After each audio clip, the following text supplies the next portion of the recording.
Bab, mayroon akong itatanong sa iyo, Bab. Sige. Anong masasabi mo na mayroong vlogger, charity vlogger na tumulong sa mga taong pinabayaan ng kamag-anak, nasa taong grasa, binigyan ng magandang buhay, binigyan ng pangalawang buhay, at saka mayroon din na taong pinabayaan din na 20 years nakakulong, kinulong ng kamag-anak, mga kapatid. Ngayon binigyan ng pangalawang buhay ni isang vlogger na tumulong sa kanya. Anong masasabi mo ngayon sa kanya? Naintindihan kita.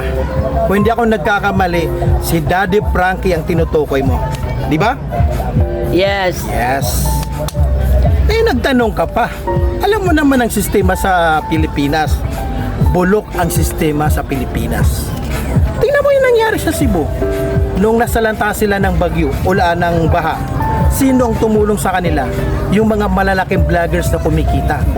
Sila yung unang tumulong sa taong bayan. At si Senador Robin Padilla. Pero yung gobyerno, kumbaga late na talaga uma-action at kawawa yung taong bayan. Pagdating naman guys kay Daddy Frankie, wala akong masabi, talagang matulungin. Kilalang vloggers yan, famous na matulungin sa taong bayan. Pero kasi ang sistema natin sa Pilipinas, pagka merong nasisilip sa'yo na pwedeng pagkakakitaan, makikihati sila sa'yo. Kaya yan ang nangyari kay Daddy Frankie. Kaya masabi ko sa'yo, Daddy Frankie, ituloy mo lang yan. Laban lang sa buhay, ituloy mo lang yan yung pagiging mabuti mo sa kapwa, pagiging mabait mo, at pagiging matulungin mo sa kapwa. Ito pa guys, sample, malinaw na malinaw.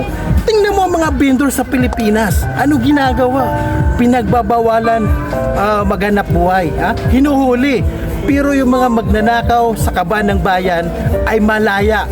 Malaya sila sa ginagawa nila at nag-i-enjoy pa. Kaya I hope na meron kayo natutunan sa video na to guys. Paki-like at share naman. Kaya let's go! Bakbakan na!